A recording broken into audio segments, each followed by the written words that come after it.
नमस्कार दोस्तों, फिर से स्वागत है आपका एक नई अवधारणा जिसका नाम है स्मृति। मनोविज्ञान की यह अवधारणा है, यह टॉपिक है जिस पर चर्चा करना लगा कि महत्वपूर्ण है, क्योंकि इससे संबंधित भी कुछ प्रश्न पूछे गए हैं विगत वर्षों में आयोग के द्वारा आयोजित विभिन्न तरह की परीक्षाओं में।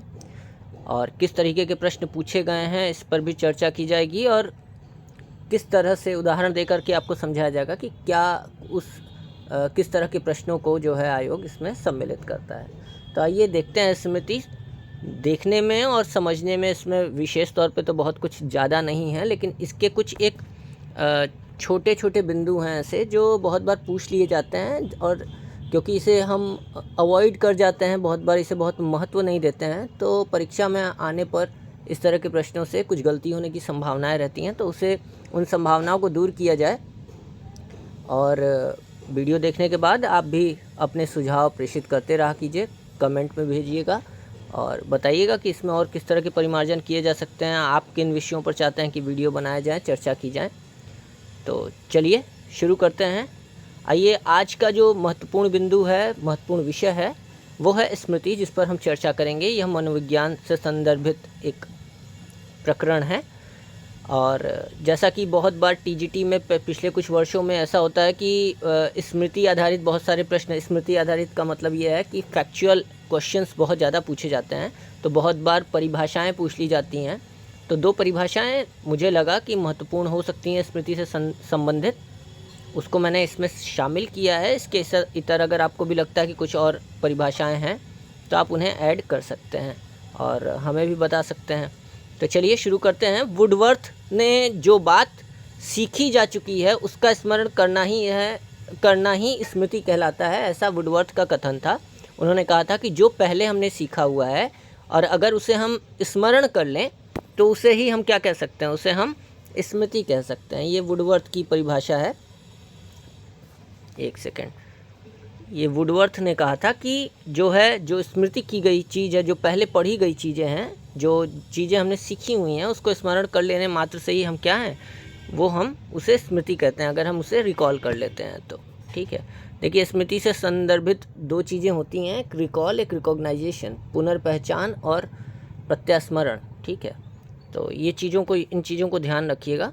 ठीक है, आइए अगला एक दूसरी परिभाषा रैबर्न की है और ये भी महत्वपूर्ण लगी, तो लगा कि इस पर चर्चा होनी चाहिए कि अपने अनुभवों को संचित रखने, संचित मतलब होता है स्टोर रखने, और उनको प्राप्त करने के कुछ समय बाद चेतना के क्षेत्र में पुनः लाने की शक्ति को स्मृति कहते हैं। ये रैबर्न की डेफिनेशन है। रैबर्न ने स्मृति की डेफिनेशन है, रैबर्न ने दी थी।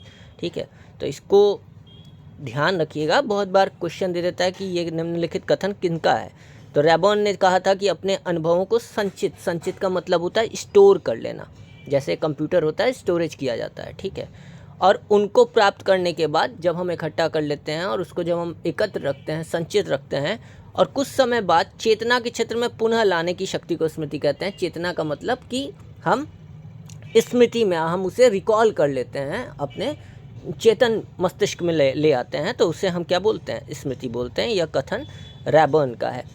आइए अब देख लेते हैं स्मृति के महत्वपूर्ण अंग कौन कौन से हैं। तो जैसा कि मैंने आपको बताया कि शुरुआत होती है सीखने से, लर्निंग से। सीखने के बाद किसी तथ्य को, किसी फैक्ट को, किसी अवधारणा को, किसी कॉन्सेप्ट को सीखने के बाद हम क्या करते हैं, हम उसे धारण कर लेते हैं। ठीक है, अडाप्ट कर लेते हैं, एक्सेप्ट कर लेते हैं, और उस एडाप्टेशन के बाद यदि हम उसे रिकॉल कर लें, पुनः स्मरण का मतलब होता है रिकॉल कर लेना। ठीक है, और उसके बाद रिकॉल कर लेने के बाद भी हम उसे पहचान लें, अगर बहुत विकल्पों में भी वो आए तो हम उसे पहचान लें कि नहीं, ये चीज़ इस समय ये थी, तो उसे बोलते हैं रिकॉग्नाइजेशन, पुनः पहचान। आपको स्पष्ट दिख रहा होगा। ठीक है, तो ये 4 चरण होते हैं, स्मृति के अंग कहे जाते हैं इन्हें। शुरुआत होती है सीखने से, उसके बाद धारण करना, उसके बाद पुनः स्मरण करना और अंत में पुनः पहचान करना। ये 4 अंग हैं। एक क्वेश्चन बन सकता है इससे संबंधित कि दिए गए विकल्पों में से कौन सा स्मृति का अंग नहीं है। 3 इसमें से दे सकता है और एक कुछ बना करके जो है आयोग अपने परीक्षा में उसे शामिल कर सकता है। तो आइए ये तो कुछ महत्वपूर्ण बिंदु थे जो स्मृति से संबंधित थे। और एक बहुत ज़्यादा महत्वपूर्ण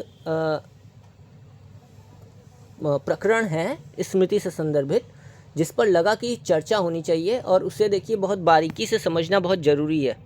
जैसे कि एक प्रश्न आता है, फ्लैश बल्ब स्मृति। ये क्वेश्चन विगत परीक्षाओं में पूछा गया है और इस पर ही विशेष तौर पर चर्चा किए जाने का उद्देश्य था इस वीडियो के मार्फत। लेकिन क्योंकि फ्लैश बल्ब स्मृति जो है कहीं ना कहीं स्मृति से संदर्भित है, संबंधित है, इसलिए लगा कि नहीं, पहले स्मृति पर भी थोड़ी चर्चा होना ज़रूरी है।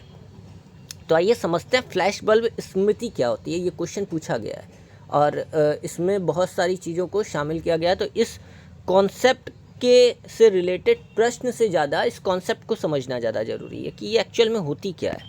ठीक है, तो चलिए इस पर चर्चा करते हैं। फ्लैश बल्ब स्मृति का निर्माण तब होता है जब व्यक्ति को किसी ऐसी घटना की जानकारी होती है जो अत्यधिक सांवेगिक हो, मतलब बहुत ज़्यादा इमोशनल हो, संवेगों से संबंधित हो, जैसे आश्चर्यजनक हो या स्तब्ध कर दे, आपको शॉक कर दे।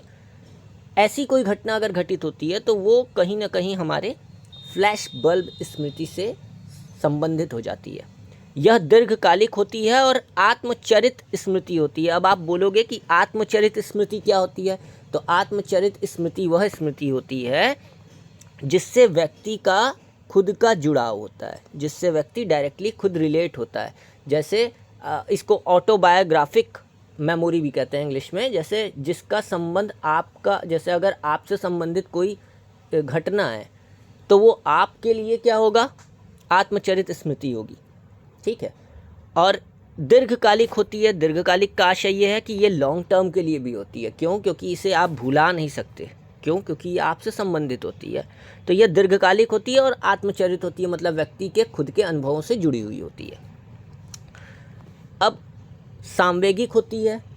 सांवेगिक का मतलब है कोई ऐसी घटना होगी जो इमोशनली आपको बहुत अटैकिंग होगी। अटैकिंग का मतलब या तो आपके लिए बहुत आश्चर्यजनक होगी, आपको स्तब्ध कर देगी, आप एक्सपेक्ट नहीं कर रहे होंगे। वो घटना अगर घटित होती है तो वो कहीं ना कहीं आपके फ्लैश बल्ब स्मृति में निर्मित हो जाती है। जैसे अब देखिए, नाम से देखा जाए तो फ्लैश बल्ब क्या होता है? जब फ़ोटो खींचा जाता है तो फ्लैश लाइट जलती है। फ्लैश लाइट जब जलती है तो वो अचानक से एक लाइट हो जलती है और आँखों पे पड़ती है। तो ये कहीं ना कहीं उससे रिलेट कर दिया गया है इसके नामकरण को, कि फ्लैश अचानक से आपके मनोमस्तिष्क पर एक छाप छोड़ देता है।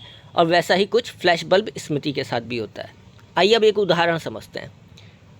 मान लीजिए आप रास्ते पे जा रहे हैं कहीं पर और ऐसा होता है कि अचानक से चलते चलते आपके साथ चलने वाला दोस्त या कोई अनजान व्यक्ति, आप ट्रेन में जा रहे हैं, कोई अनजान व्यक्ति बिना किसी कारण अनायास ही आपको अचानक से एक थप्पड़ मार दे। तो ये एक वो घटना होगी जिसे आप एक्सपेक्ट नहीं कर रहे होंगे। अब उसके बाद क्या हुआ उस पर न चर्चा करते हुए मेन बात ये है कि अगर ऐसी कोई घटना घटित हुई होगी आपके साथ जीवन में जो अनएक्सपेक्टेड होगी, जैसे कि कोई साथ में चल रहा है, आपको थप्पड़ खींच के मार दिया अनायास ही, बिना किसी कारण के, तो वो आपके मनुस्मृति में लंबे समय तक रहेगी और आपसे जुड़ी हुई घटना है। और ये इसी तरह की घटनाओं को क्या बोलते हैं? फ्लैश बल्ब स्मृति घटना बोलते हैं। फ्लैश बल्ब स्मृति बोलते हैं। इस तरह की घटनाएं आपकी जिस स्मृति से जुड़ी रहती हैं उसे फ्लैश बल्ब स्मृति बोलते हैं। अब इससे संबंधित अगर कोई प्रश्न पूछता है कि यह किस तरह की फ्लैश बल्ब स्मृति के संदर्भ में निम्नलिखित कथनों पर विचार करिए।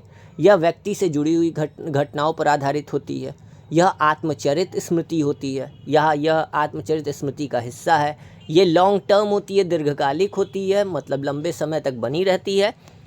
और इसके अलावा अगर कोई एक आपको विकल्प दे देता है तो आप प्रश्न पर आधारित विकल्पों के आधार पर आप अपने उत्तर का चयन कर सकते हैं। तो इस कॉन्सेप्ट को बढ़िया से पढ़िएगा और बढ़िया से देखिएगा। वीडियो देखने के बाद अपेक्षित होगा कि आपको ये समझ में आ गया होगा। लेकिन अगर फिर भी नहीं आता तो आप एक बार किताबों का भी रुख कर सकते हैं, किताबों को भी पढ़ सकते हैं। और यदि इससे संबंधित कोई और प्रश्न हो आपके तो आप निश्चित तौर पर कमेंट पर लिख दीजिएगा और हमारे ग्रुप से जुड़ जाइएगा। आप प्रश्न वहाँ पर भी कर सकते हैं। प्रयास यह होगा कि आपके प्रश्नों का संतोषजनक उत्तर विथ रेफरेंस देने का प्रयास किया जाए। अगर वीडियो आपको अच्छा लगा हो उपयोगी है और इस तरह के प्रयास होते रहने चाहिए तो लाइक कीजिए, चैनल को सब्सक्राइब कीजिए और बहुत अच्छा लगेगा कि आप इसे शेयर करेंगे। थैंक यू और जय हिंद, जय भारत। मिलेंगे अगले नए वीडियो में किसी नई अवधारणा के साथ। तब तक के लिए धन्यवाद।